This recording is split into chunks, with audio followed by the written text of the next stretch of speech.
Okay, so I'm really happy to be here today.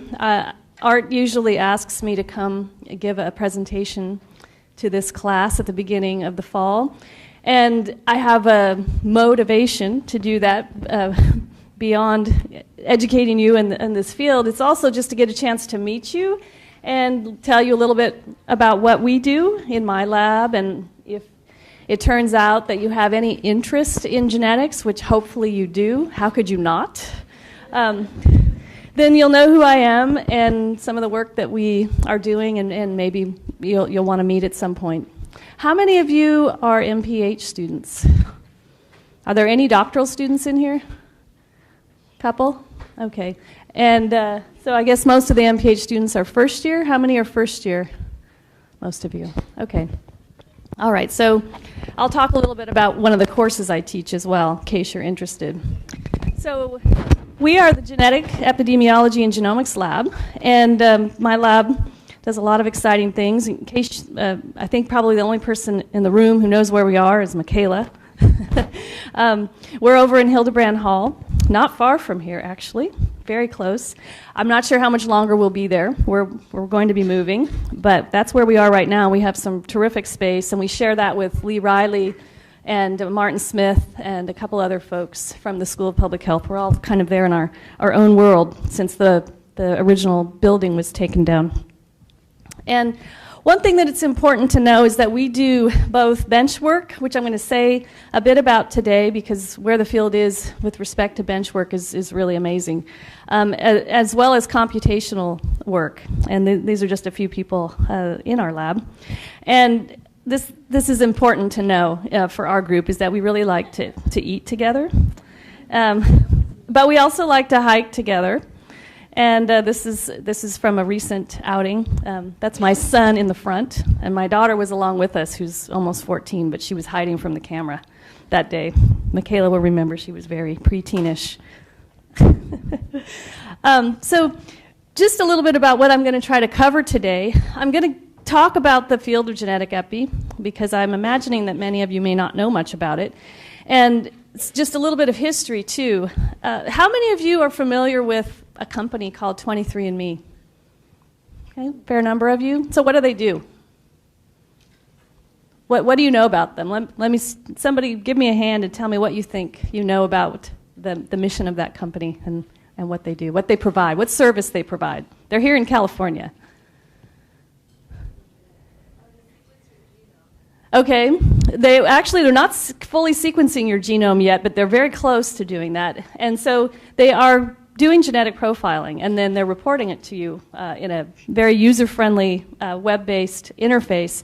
And as I'll go along today, I'm going to be talking about things that actually explain where the data that they are using came from. And so, but I want to give you a little bit of history of the field, and then I'm going to talk about something called genome-wide association studies, because in the era of personalized medicine, this is really the core of the knowledge that we have, comes from this particular type of study.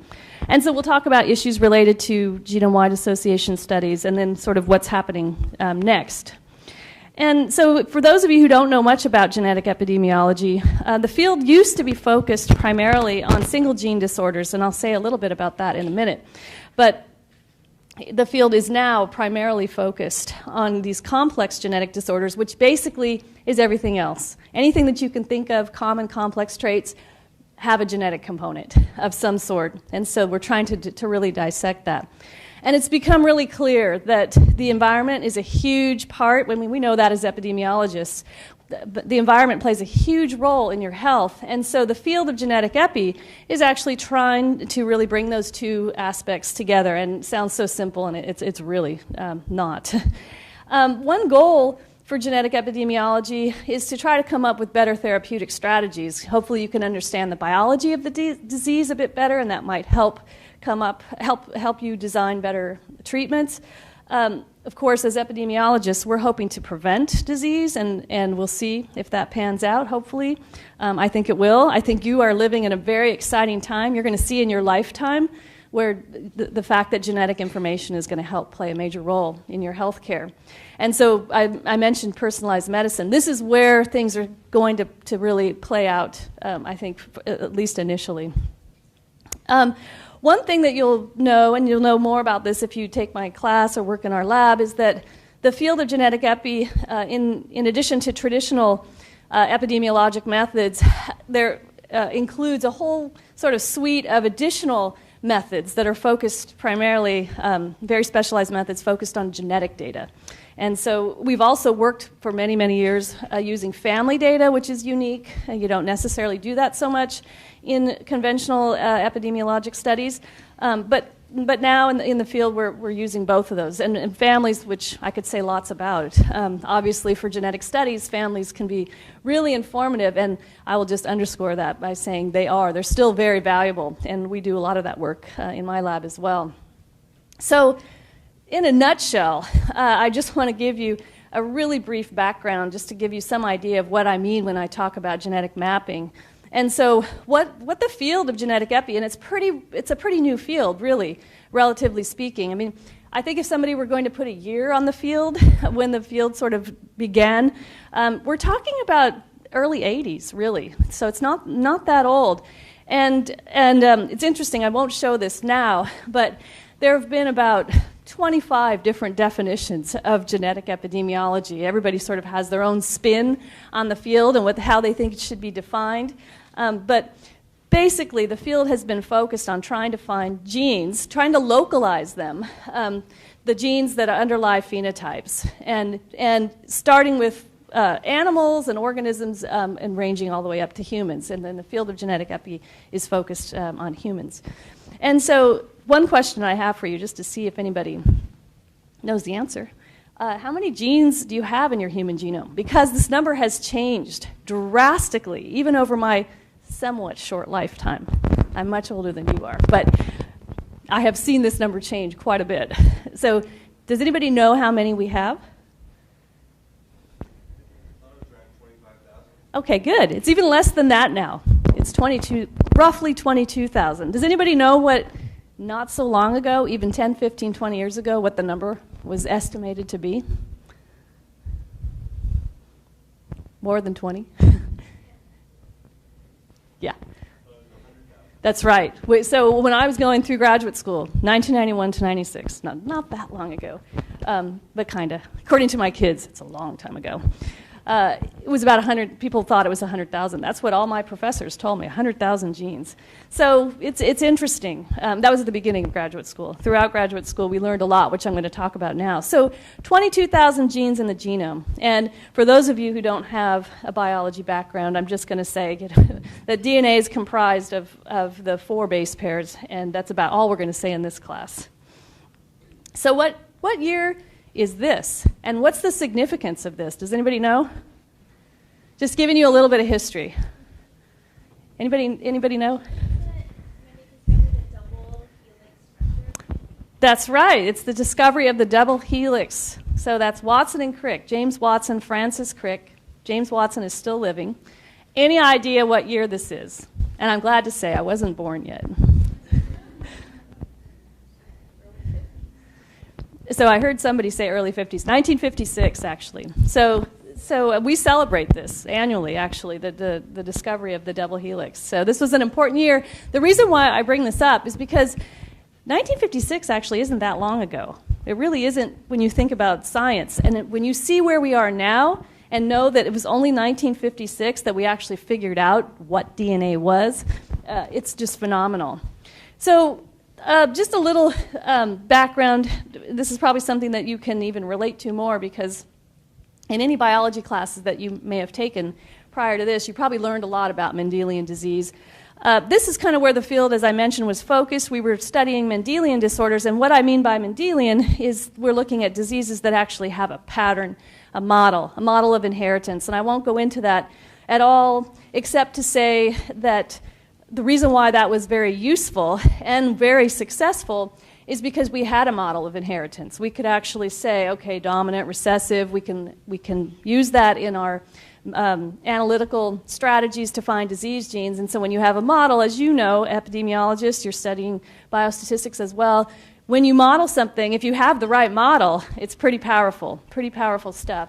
So for the identification of Mendelian disease genes, the field of genetic epidemiology was very successful. That's the take-home message, okay? We had a lot of luck. And this was all happening in the 90s, late 80s, 90s, late 90s as well, even into the early 2000s.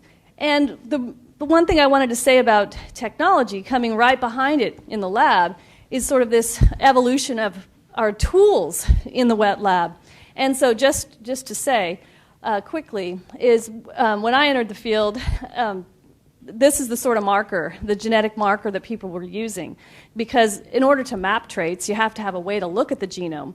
And so we used what was called a microsatellite marker. So these are markers that exist across the genome, and they're repeat sequences. And they're really nice because if you have a group of families and you go and you characterize every family member in a pedigree, and then a lot of those families for these markers spread across the genome, you can actually trace this marker with a disease gene, and it's based on sequence length. So you can see if this is a mother's contribution to a child and this is a father's contribution, there's a length difference, and that's how you identify it. So the person's genotype is based on length.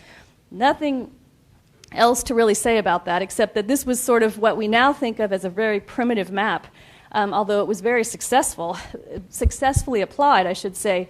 It was around, these were called linkage maps, and around the late 80s, we had about 400 markers mapped across the genome because, just so you know, prior to this, people were really relying on things like ABO blood typing, things like that. That's what we knew, protein markers. So this was a huge, huge deal.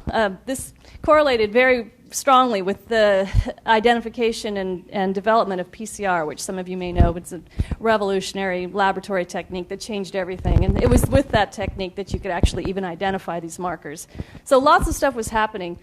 These maps grew, though. We found more and more and more of these across the genome, so that by the late 90s, a map made up of microsatellite markers to use for genetic disease studies had about 5,000 markers, and that probably sounds like a lot to you. So just kind of keep that in mind.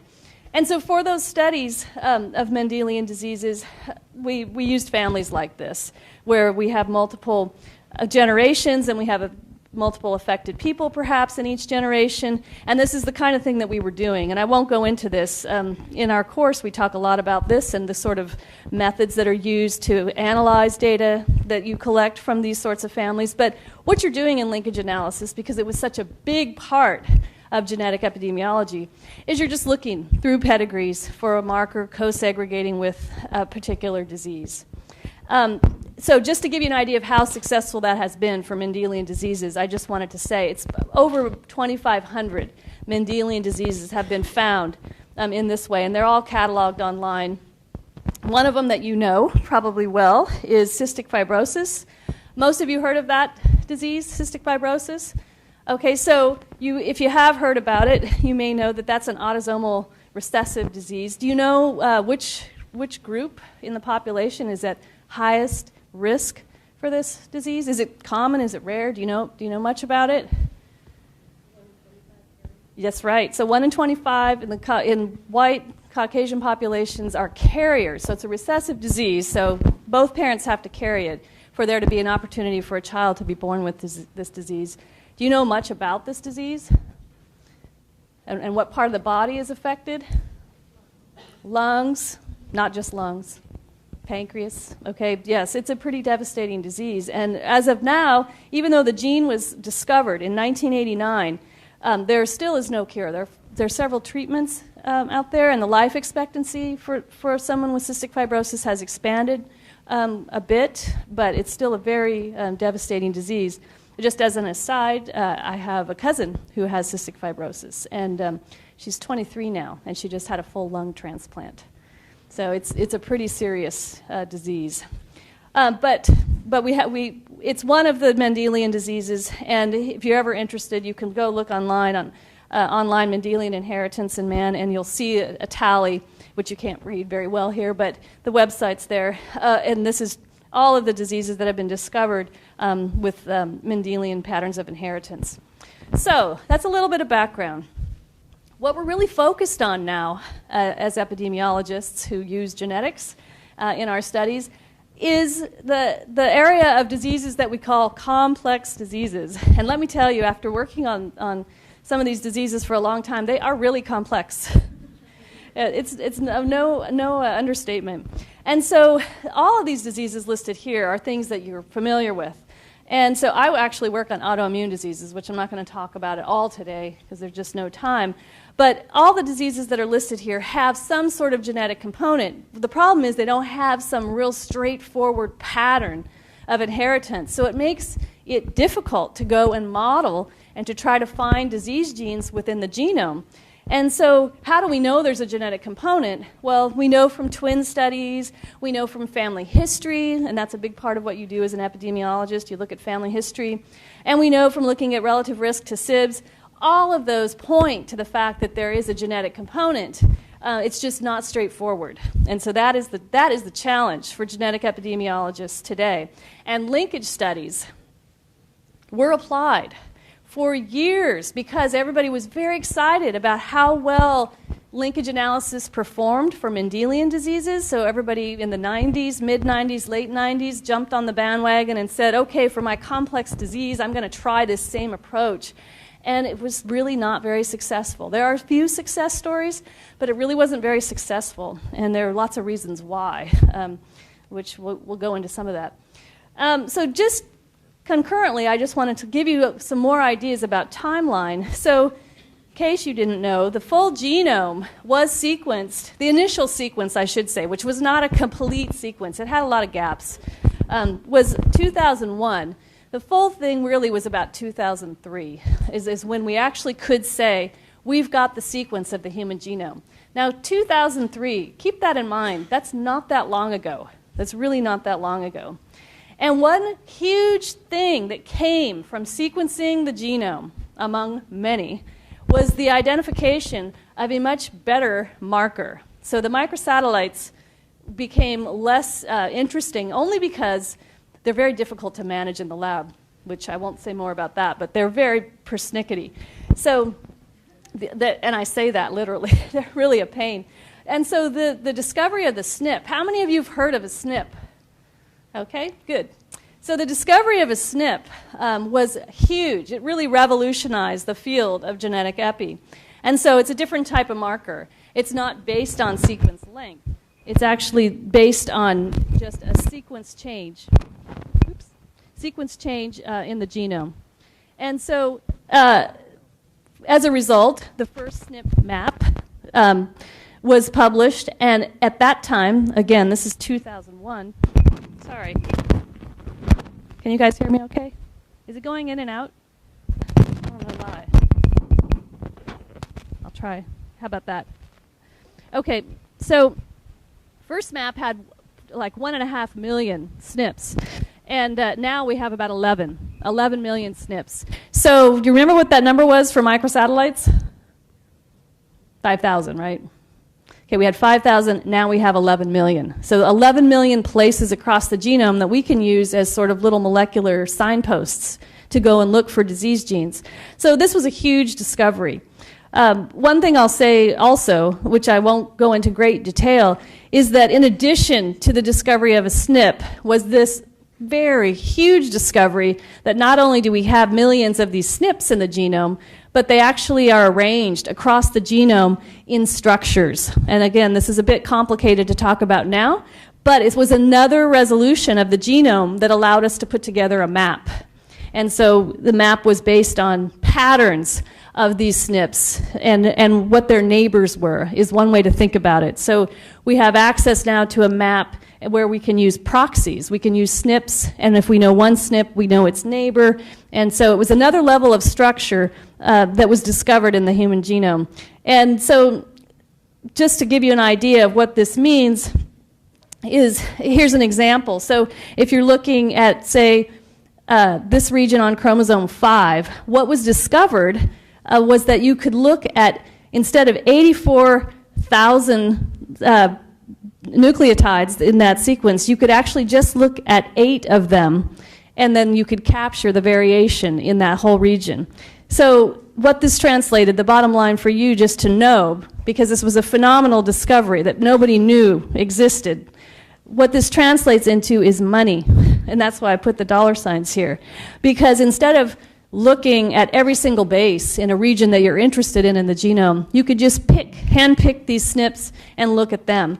And so it translated into a big, huge savings. And actually this discovery, which I'm going to lead into, completely changed business of technology, the business model of technology for human genome work. And you'll hear more about that in a minute. Okay, so I'm going to move along because I don't want us to run out of time. One message that I want to make clear is that all of these different tools that I'm talking about and the data that exist are publicly available. This is huge. This is something that is underappreciated by people who aren't in the field. How much data are available? How much is out there now that you can access? And this is relatively new. This has changed drastically.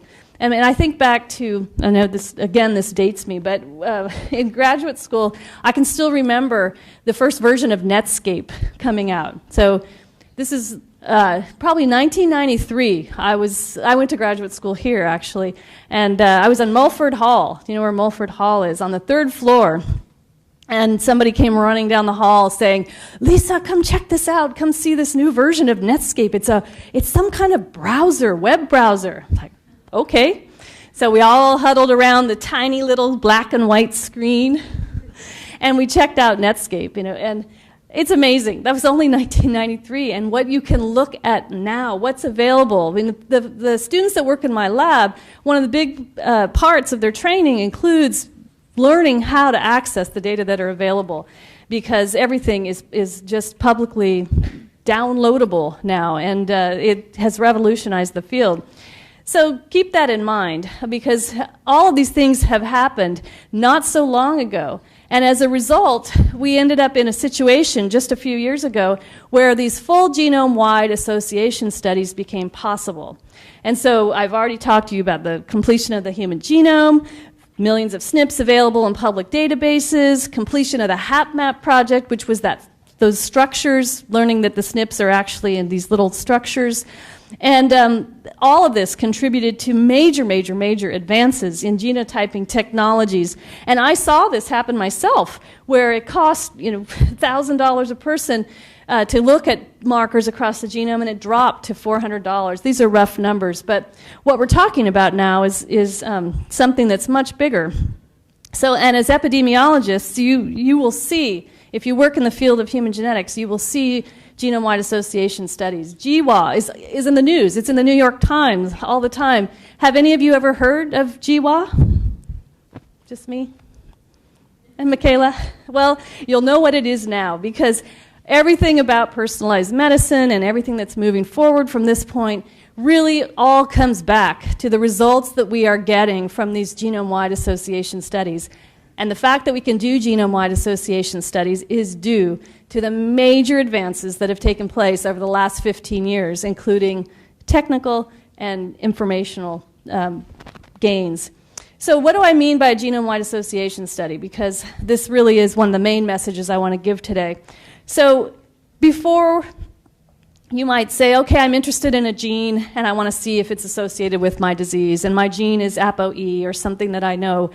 Genome-wide association study is actually just throwing all of that away and doing a hypothesis-free interrogation of the genome and saying, I just want to see if I can find something. And so this started around 2005, as I said, and has been chugging along. We call it the GWA era, because it really has been. I mean, we have annual human genetics meetings, and we've been talking about GWA for years. It's starting to calm down a bit, but this is really what the field of genetic epi has been focused on for quite a while. And so what we're doing here is we're saying, okay, let's look at maybe up to 1 million, 2 million. That's actually up to 5 million now, if depending on which platform you choose to use. But we're looking at 500,000 to 5 million markers across the genome, and we're looking at, say, cases and controls, and we're trying to ask, is there an association between this place in the genome and my disease of interest?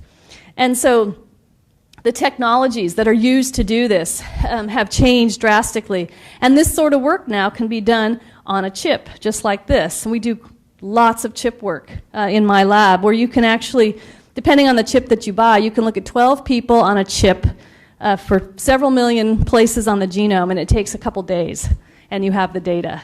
It's incredible. And so, as I said, you can study cases and controls, which we're really used to thinking about in epidemiology. You can also still look at families, and there's some great statistical tools that go along with looking at trio families, for example.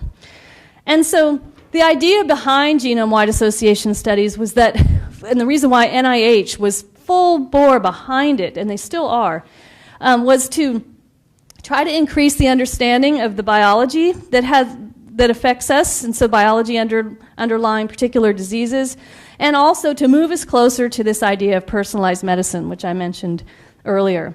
And so, again, there's so many issues around study design. You know, as epidemiologists, you're learning about this in this class, and probably others, but there are a lot of really special issues that go with genetic studies, even beyond regular issues that you deal with for epidemiologic studies.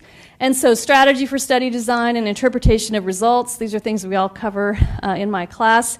There are other issues because, as you know, as I just said, we're talking about a lot of multiple tests. And I don't know where you are in your studies yet, but multiple testing, statistical testing, creates a huge challenge. And this has probably been one of the biggest issues spotlighted in the field for many, many years, and people trying to deal with what do you do with a million tests? How do you interpret what those results mean? You've just performed a million statistical tests. How do you know what's real? Or 500,000 tests, or whatever it is that you're looking at. So a lot of strategies have been developed to try to get at this, which I won't go into in great detail. I'll just make a plug. Come take the course, because we go into this in a much more meaningful way. If you have any questions about the course, be sure to let me know. And it's in the spring, on Thursdays from 2 to 5. I included a few slides, which I won't spend time on now. You can take a look at them, just comparing study designs and the pros and the cons of the different study designs that are used in genetic epi. And so we can use, as I mentioned, case control. We can use cohort studies. We can use family trios. And then there are advantages and disadvantages to all of those, similar to looking at things that are non-genetic. One thing that I want to highlight is that what we're talking about that's so different from traditional epidemiologic studies is imposing a pretty stringent type 1 error rate on calling something significant. So again, this has been a huge controversy in the field about what's real, what's not. We don't want the literature littered with a bunch of false positive results. That doesn't help anybody. So something like a p-value less than 5 times 10 to the minus 8 is the benchmark for calling something significant. If you know anything yet about statistics, which I think you do, 5 times 10 to the minus 8 is a pretty tall order. So you need a lot of statistical power to get to this point.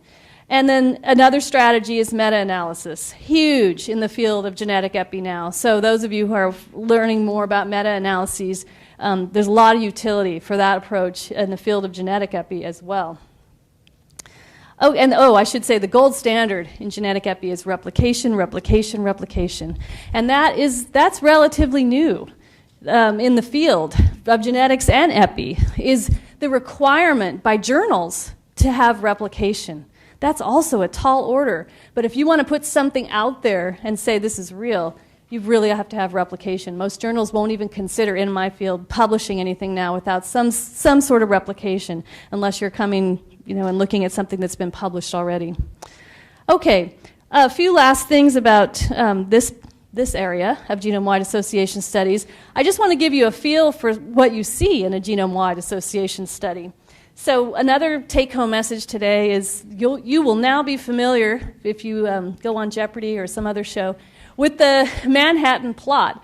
This is the Manhattan plot that everybody in the field of genetic epi knows about. And so what it is it's pretty self-explanatory, but here are all the chromosomes. So you're just marching down the genome, chromosome 1 all the way to the sex chromosomes. So we have 23 chromosomes. And here is the minus log base 10 of the p-value. And then every little line here, or dot I should say, corresponds to a p-value that was derived. This was a study of 550,000 SNPs in a study of rheumatoid arthritis, which is a disease that I work on as well. And so then you have genome-wide significance is right here on the map, and you can see that only 3 hits came from this study that actually exceeded genome-wide significance. And these are real. These have been replicated too. So and I won't go into that. But this is the kind of thing you're dealing with. So there's a lot. Here's the problem. Here's the problem from the field and the challenge. The biggest challenge is all of this in here. What is it? Because we know there are some real things there, but we just have to figure out how to find them. It means more studies, bigger studies, different markers, etc. I think I'll just say a couple things about thinking about, because I think some of you probably haven't worked with genetic data, most of you, and I just want to tell you that it's maybe not so scary as you think. We think about genetic data really kind of just the way you do in conventional epi when you talk about case control studies as an exposure. And so this is just a diagram thinking about it in the same way you would any other exposure in a case control study. And we calculate odds ratios the same way you do, or relative risk, or whatever it is that you're, depending on your study design, the same way you would for other exposures. And here's an example of a study that was done in colon cancer, and one way that we might look at genetic data is just an example here to give you a feel. We might look at allele frequencies, so whether a person has a C or a T at a particular site in the genome, and again, calculate an odds ratio for that allele. That's an allelic odds ratio, and that's a real common way that people think about odds ratios in genetic epi. Or we might look at the genotype. So people would either be CC, CT, or TT. And again, we would calculate an odds ratio. We might compare TTs to CCs or so forth. This is just to give you an idea of a very simple way to think about measures of effect from genome-wide association studies. They're not so different from things that you've been talking about in this class. So what do we know from genome-wide association studies? Again, this sort of information has been all over the New York Times and other news media over the last few years for many reasons, and I'm going to get into those right now. So the bottom line is we've done a lot of studies, and NIH has funded a lot of work. Lots and lots of money has gone into genome-wide studies. Lots. Billions. And we have come up with hits that we think are real, according to using very stringent criteria for significance. And just to give you an idea, because NIH is tracking this because of their huge investment. So this is 2009, and what this shows, it looks really crazy, but this is all the chromosomes, and every little circle, so here's chromosome 1, it's your biggest chromosome.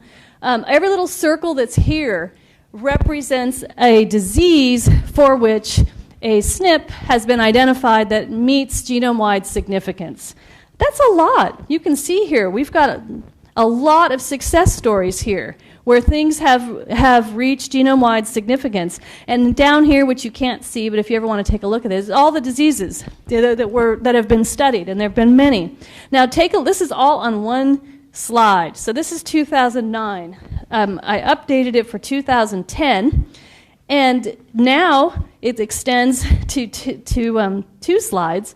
Okay, it's huge. We have even more. So this is a summary of about 780 published studies for 148 traits. And you can see we've had some success. Okay, now this is significance. Okay, that's one aspect of it. And there are some other aspects that have been really frustrating. So here's one of them that's been frustrating. So all the genome-wide studies have been sort of based on this common disease, common variant hypotheses. And for lack of time, I won't say much except for the fact that all of the platforms that have been used, all the technical chips, have included common variants. So it only became clear after doing all of these studies that we're probably missing quite a bit of information in the genome. And that I'm really simplifying it, but it's a huge issue because all of these studies have been done, and we've actually missed some genetic effects. And this is kind of where the controversy has come up in the literature, is people saying, should we be doing these studies? Have we learned anything from these studies? I'd say, yes, we've learned a huge amount from these studies, but there's a lot more that we need to do. So there are a lot of lessons from genome-wide association studies that I'm going to go through quickly because I want to end with some other things and hopefully have time for a couple questions. The main thing I want to emphasize is here's the problem, probably the biggest issue that has come up and has been attacked by many people or brought up in the literature and in the news, is that even though I showed you the slide with all the hits and statistical significance, the risk effect sizes for all of these associated variants has been really disappointing because they're really small effects. And so we were going out there thinking, oh, we're going to find the odds ratio of 5 or 10 or whatever it is that's out there, and we're going to explain Crohn's disease, or we're going to explain type 1 diabetes, explain Alzheimer's disease, and we're not doing that yet because everything that's come from the genome-wide association studies, for the most part, has been small effects. But you know, how would we know that if we hadn't done this? And it tells us a lot about what's going on. It's even more complex than we thought. And so I work a lot in the area of multiple sclerosis, and I was just going to show you some of the top hits that we've found in genome-wide studies. Here are the odds ratios. They're tiny. They're just a little bit over 1. And so you have to focus on the positive, though. Cup half full, right? So we have to think about the fact that what we have learned from genome-wide association studies is that a lot about biology. We've actually learned a lot about biology that we didn't know, and that there are common variants across diseases, and probably the biggest and most mysterious finding is that some very strongly replicated associations occur where there are no known genes. This is huge. This is a whole field of study now, is how can we have what's happening in this region of the genome? There are no genes. And so I've included some slides, which I'm just going to skip through for now, just to you can take a look at these, just because they emphasize the points that I'm making. But the lessons, in summary, that we've derived so far from genome-wide studies is that the variants that we know about really only explain a very small fraction of the inherited risk for each disease or trait. So there's lots more left to do. And so this kind of idea really lends itself to more people studying these diseases together. So a lot of consortia have been formed for the various complex diseases, and they're actually working together, combining resources. I'm part of a few of these consortia, and it makes a big difference because this is the kind of thing we need to do to really go after these what people call missing heritability. This is a term that's been used in the field. And the idea is that some disease loci, some disease associations are probably due to these really rare variants that everyone overlooked. And that's kind of one message I want to give you, because everyone has sort of overlooked this. Back to that common disease, common variant hypothesis. We all thought common disease would be due to common variants. And that's been probably one of the most surprising things to find out. And it's going to have such bearing on your own personalized medicine and your own genetic profile, is the idea that not everything is due to common variants. So one disease may be due to a whole bunch of different rare variants. And finding those is a much, much harder thing to do from a statistical perspective, because it's a very difficult thing to actually test and model. And here's an example for type 2 diabetes, where we've had a huge number of variants, 18 at this time, and there are even more, and all combined, all together, all of these variants across the genome only explain 5% of the genetic risk. So there's a huge amount of information still to be identified about the genetic component of type 2 diabetes, which is actually quite high. Okay, there's a lot of genetics involved in type 2 diabetes. So last few things I'll say, what we're trying to do now is, which was not done traditionally, most genome-wide association studies have been focused on kind of looking at this point and this one and just stepping down the genome and looking and seeing if there's an association. We need to combine the data. And so we're looking at multiple places in the genome simultaneously. It's trying to ask the question, if you have this combination of different variants across the genome, does that increase your risk? So that's a big area, huge area, and the methods are being developed to do that. A couple last points I want to make, which is really exciting, I think. I had some real concerns about this long ago when people started talking about doing this, but it's turned out to be incredible. NIH imposed a data sharing policy a few years ago. It was quite controversial, still is. but de-identified, and that was where the controversy came, is because how can you really de-identify genetic data? But de-identified genetic data are now required to be deposited in a centralized database where you have to apply to use this, and it's not completely freely available. You have to apply. But it's phenomenal because you can now actually take data from other people's studies and try to look and replicate your own study. And so it was a really great thing that NIH did, and even in my own lab, we've really benefited from having access to such a resource. So the sort of the last things I want to say is, well, what's next? This has been huge. The field, I can tell you, has been completely focused on genome-wide association studies for the last many years, and we know now there's much, much more to do, and it's going to require a huge amount of work and development of new methods and technologies. One big resource that is on the horizon, it's actually in place now, is the 1,000 Genomes Project, which has already moved to the 10,000 Genomes Project.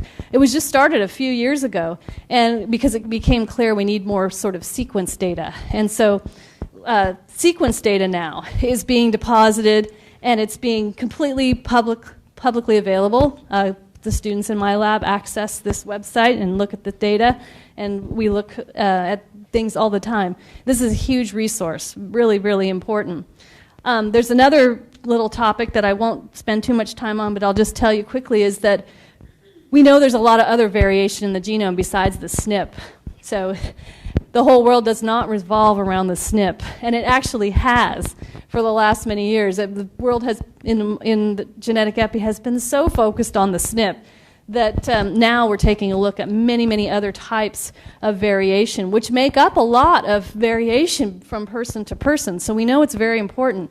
It's like insertion deletions and substitutions, and this is a whole other area. But this is very common variation, and actually people didn't know this until just a couple years ago, how common it was to have that kind of variation in the human genome. So this is just recently published.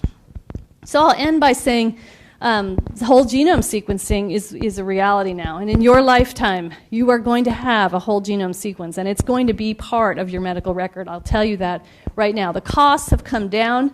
You can do a whole genome sequence if you focus just on coding regions for less than $2,000 right now. And it's dropping every day.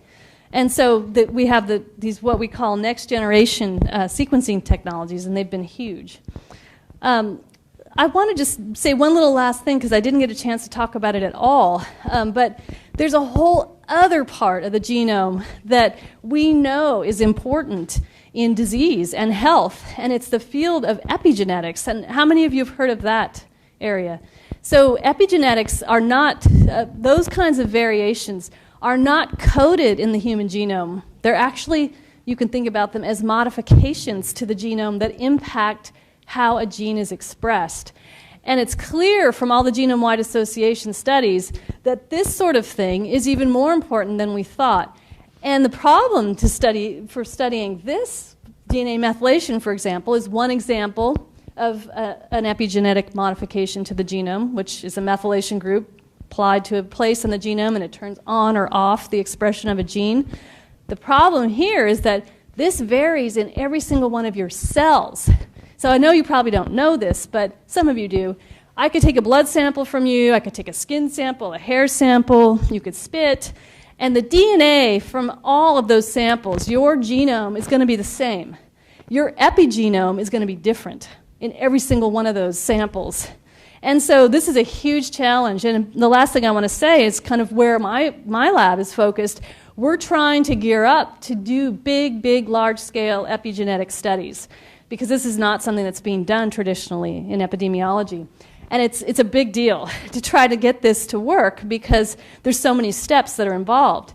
So in a nutshell, this is just a slide showing one of our efforts. So we're using chips to look at 450,000 sites across the genome and look at DNA methylation simultaneously. And we're using chips to do that, which is an efficient way to do it.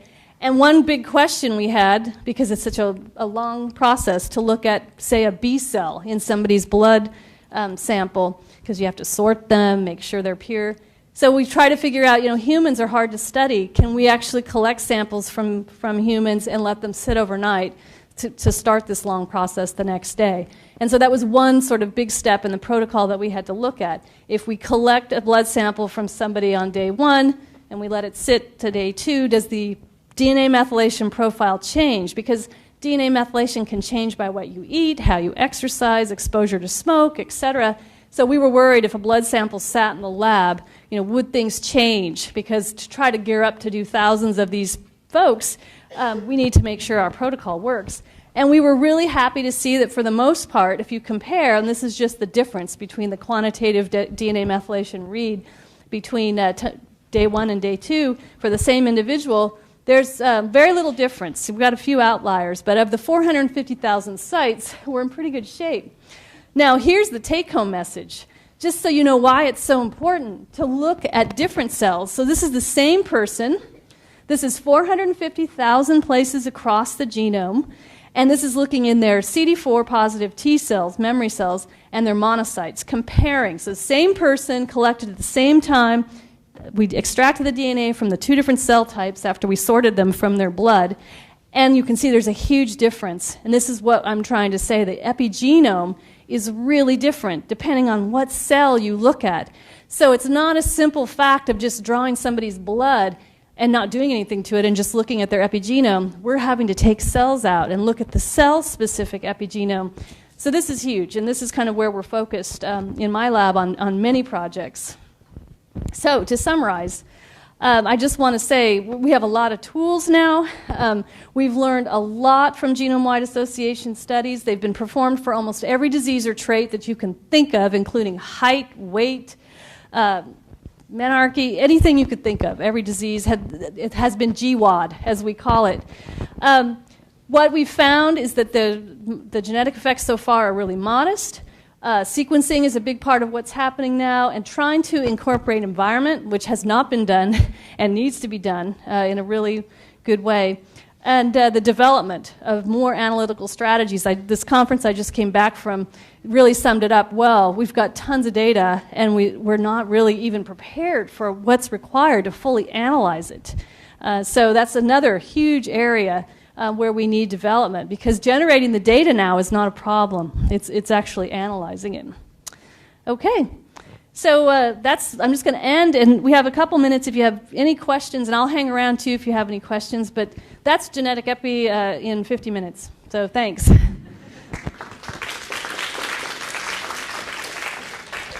Yes. So going back to the idea of genetic epidemiology now opening or relevant to era of personalized medicine, and coming from not from the background of genetics, what came to mind was a movie or a novel, Never Let Me Go, or The Island, where the basic theme is like we're in it's a sci-fi movie where now they're capable of cloning someone for the use of particular organs and so forth.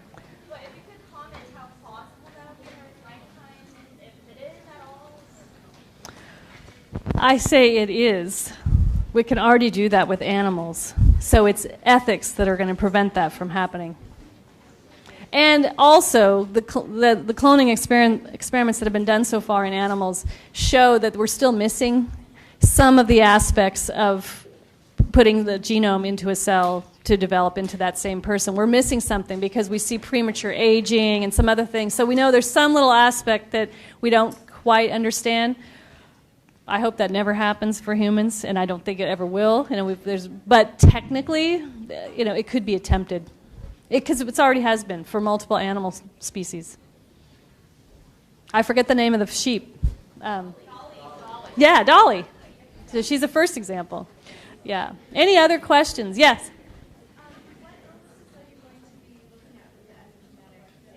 Great question. So we're funded now to look in a big study by NIEHS of multiple sclerosis. We're looking in Sjogren's syndrome, which is another autoimmune disease. We just submitted funding for a big study of rheumatoid arthritis. We're also funded to look in lupus. And then we support these studies for a lot of other faculty that you might know on the campus. So we are working with Brenda Eskenazi and Nina Holland to look at children's health outcomes, DNA methylation and the children's health outcomes in the Chimaka study. We're also working with Pat Buffler and childhood leukemia, and there are other faculty too. So We're focused on autoimmune disease, but we're actually performing this work for other diseases on the campus. Yeah, I think DNA methylation genome-wide is going to be sort of the next era of information that we gather. My interest is in fetal exposure. Mm-hmm. So are you looking at, like, for instance, cord blood? Oh, that's a great question. So we don't have access to those sorts of samples for the diseases that I study because they're all adult onset, but Nina's group, they may be completely happening in utero, and we are very interested in that. So, in fact, Nina Holland is very interested in that, and so we're trying to do some work with cord blood. She is looking at that because they actually have collected cord blood, and they're following children over time. That's exactly what you want to be doing. What we'd really love to do is be able to sort cells in fetal blood, and that's a whole other issue because most of the fetal blood, cord blood samples that have been collected, the volumes are small, and so you can get a really good DNA sample from them, but you can't go really and sort cells and then get enough DNA to look at epigenetic profiles. But this is happening, and it's a great point. This is really what we would love to do. And for one of the studies that we're working on in MS, even though it's not in utero, we're actually trying to set up a cohort now where it's very early in the disease and then look at DNA methylation and follow that as they develop disease. And that's kind of our best effort there. But you're absolutely right, and that's the DREAM study. And it will happen. It definitely will happen.